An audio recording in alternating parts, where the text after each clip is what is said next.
मुंबई नाम के शहर में राजेश नाम का आदमी रहा करता था। उसकी पत्नी रीमा उसके साथ रहा करती थी। राजेश एक बड़े कंपनी में जॉब किया करता था। उसका काम देख बॉस उस पर बहुत खुश था। राजेश हर रोज की तरह ऑफिस से घर आ रहा था। तभी उसे एक रास्ते में लड़की दिखाई देती है। राजेश ने देखा तो वो लड़की मदद मांग रही थी। राजेश ने तुरंत अपनी गाड़ी उस लड़की के पास लेकर गया और उस लड़की से, आप कौन हो और आप इतनी रात को अकेली क्यों खड़ी हो? मेरी मदद कीजिए, मेरे पीछे कुछ गुंडे लगे हैं, प्लीज हेल्प मी। मैं आपकी मदद करता हूँ। पहले आप बताइए आपको कहाँ जाना है? मुझे रामनगर जाना है। अच्छा, आप मेरे गाड़ी में बैठिए, मैं आपको आपके घर छोड़ देता हूँ। ऐसा कहकर वो लड़की राजेश की गाड़ी में बैठ जाती है और राजेश गाड़ी चलाना शुरू कर देता है। राजेश उस लड़की से, जी आपका नाम क्या है और आप यहाँ कैसे आई? मेरा नाम नेत्रा है, मैं यहाँ आईटी कंपनी में काम करती हूँ। मेरी गाड़ी खराब हो जाने की वजह से मुझे बस से आना पड़ा और बस ड्राइवर ने मुझे बीच रास्ते में ही उतार दिया। मुझे स्टॉप का पता नहीं था, इसलिए मैं यहाँ उतर गई। इस जंगल में बहुत सारे लुटेरे भी मौजूद है, ऐसा सुना है मैंने। मैं बस स्टॉप पे खड़ी थी, तभी कुछ लोग आकर मुझे परेशान करने लगे, इसीलिए मैं यहाँ इस रास्ते पर आ गई। जी ये लीजिए। बातें करते करते रामनगर आ गया। आपका घर कहाँ है? नेत्रा अपने घर का पता बताती है और राजेश नेत्रा को उसके घर छोड़कर अपने घर चला जाता है। फ्रेश होने के बाद राजेश अपनी पत्नी रीमा को सारी बात बता देता है और खाना खाने बैठ जाता है। तभी रीमा राजेश से, आपने उस लड़की की मदद करके अच्छा किया, चलिए मैं खाना परोसती हूँ, अब खाना खा लीजिए। ऐसा कहकर रीमा खाना परोसती है और राजेश खाना खाने बैठ जाता है। ऐसे ही दिन बीत रहे थे। राजेश अपना काम अच्छी तरह से कर रहा था। एक दिन घर जाते समय उसे रास्ते में नेत्रा खड़ी दिखाई देती है। तभी राजेश नेत्रा के पास अपनी गाड़ी लेकर चला जाता है और नेत्रा से, हाय नेत्रा, तुम यहाँ क्यों खड़ी हो? हाय राजेश, आज भी मेरी गाड़ी खराब हो गई, इसी वजह से मैं टैक्सी का इंतजार कर रही हूँ। अच्छा चलो, मैं तुम्हें तुम्हारे घर छोड़ देता हूँ। ठीक है। ऐसा कहकर नेत्रा राजेश के साथ उसके गाड़ी में बैठ जाती है। कुछ समय बाद राजेश नेत्रा के घर के सामने गाड़ी खड़ी कर देता है और उससे कहता है, बाय नेत्रा, मैं चलता हूँ, फिर मिलेंगे। बाय। ऐसा कहकर नेत्रा घर में चली जाती है। अब ऐसे ही दिन बीत रहे थे। राजेश और नेत्रा की दोस्ती दिन ब दिन बढ़ रही थी। नेत्रा राजेश को पसंद करने लगी थी। राजेश भी नेत्रा से ज्यादा मिलता था। उसे भी नेत्रा पसंद आ गई थी, मगर वो रीमा के बारे में सोचकर चुप रहा करता था। एक दिन नेत्रा राजेश से फोन पर बात करती है, राजेश तुम मुझे आज शाम के समय मिल सकते हो? हाँ मिलूंगा ना। कुछ काम था क्या आपको? कुछ काम नहीं था, तुमसे कुछ बात करनी थी। ठीक है, मैं तुम्हें लेने तुम्हारे ऑफिस आ जाऊंगा। ठीक है। शाम के समय राजेश नेत्रा के ऑफिस पहुंच जाता है। नेत्रा राजेश के साथ उसकी गाड़ी में बैठ जाती है और राजेश गाड़ी एक बगीचे में लेकर चला जाता है। तभी नेत्रा राजेश से, राजेश मुझे तुम बहुत पसंद हो, मैं तुमसे शादी करना चाहती हूँ। नेत्रा, मैं भी तुमसे शादी करना चाहता हूँ, मगर मेरी पहली शादी हो चुकी है। तो तुम तुम्हारी पहली पत्नी को छोड़ दो और मुझसे शादी कर लो। लेकिन रीमा इस रिश्ते के लिए कभी नहीं मानेगी। तुम पूछ कर तो देखो। मैं रीमा से पूछता हूँ और तुम्हें बताता हूँ। हाँ। राजेश नेत्रा को उसके घर छोड़ देता है और घर चला जाता है। रीमा राजेश का इंतजार कर रही थी।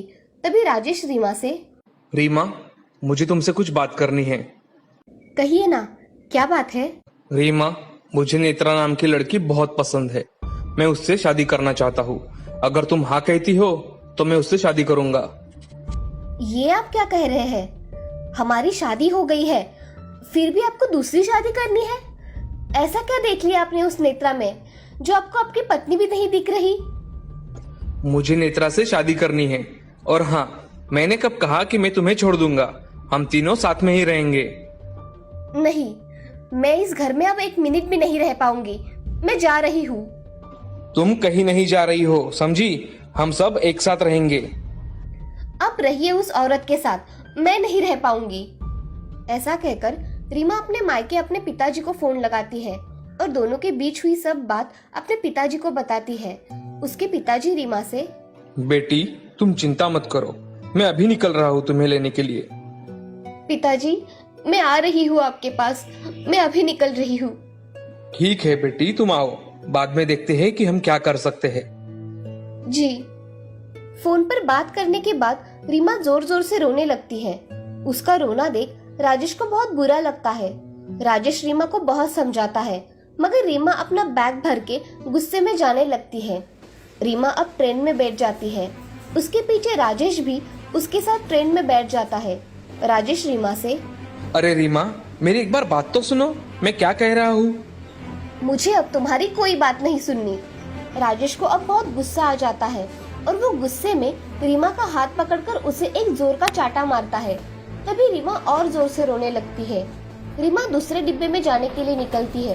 तभी राजेश उसका हाथ पकड़कर उसे खींचता है। रीमा उसके हाथ को धक्का दे देती है। तभी रीमा का हाथ छूटने की वजह से वो चलती हुई ट्रेन से गिर जाती है और जोर से चिल्लाती है।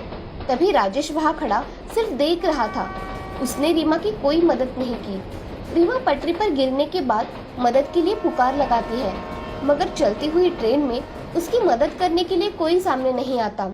राजेश अब वापस अपने घर चला जाता है और उसे लगता है कि रीमा ट्रेन से गिरकर मर गई। ऐसा मन में सोचकर वो नेत्रा से शादी कर लेता है।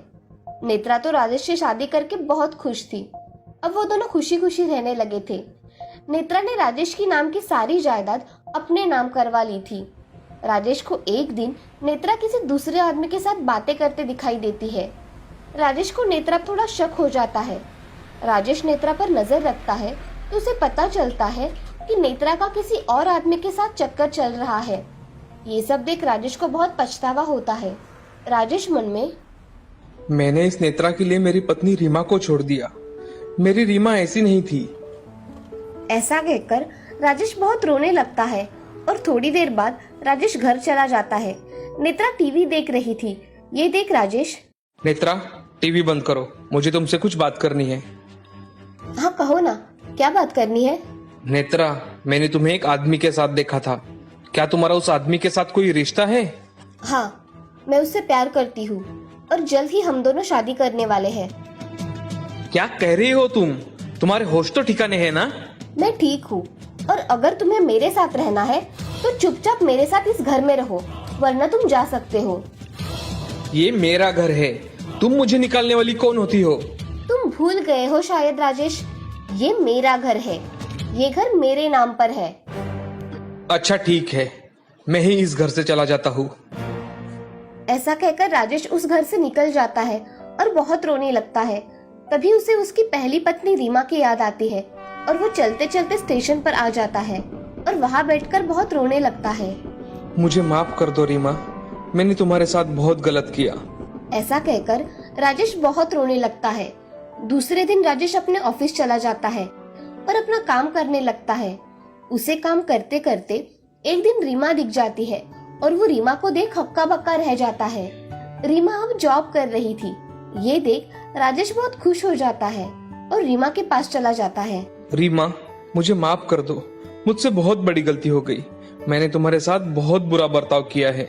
मुझे तुमसे कुछ बात नहीं करनी है राजेश। तुम मेरी जिंदगी में कोई मायने नहीं रखते हो। रीमा, मैं सजा के काबिल हूँ। रीमा, मुझे माफ कर दो। रीमा उसकी बातें सुन वहाँ से चली जाती है और राजेश को कभी माफ नहीं करती। वो अब खुशी खुशी अपना जीवन जी रही थी। राजेश को अपनी गलती की सजा मिल गई थी। इस कहानी से हमें ये सीख मिलती है कि जिंदगी में हमेशा अच्छे कर्म करने चाहिए और अपनी सूझबूझ से हर एक निर्णय लेना चाहिए। अपने विचार हमेशा अच्छे रखने चाहिए।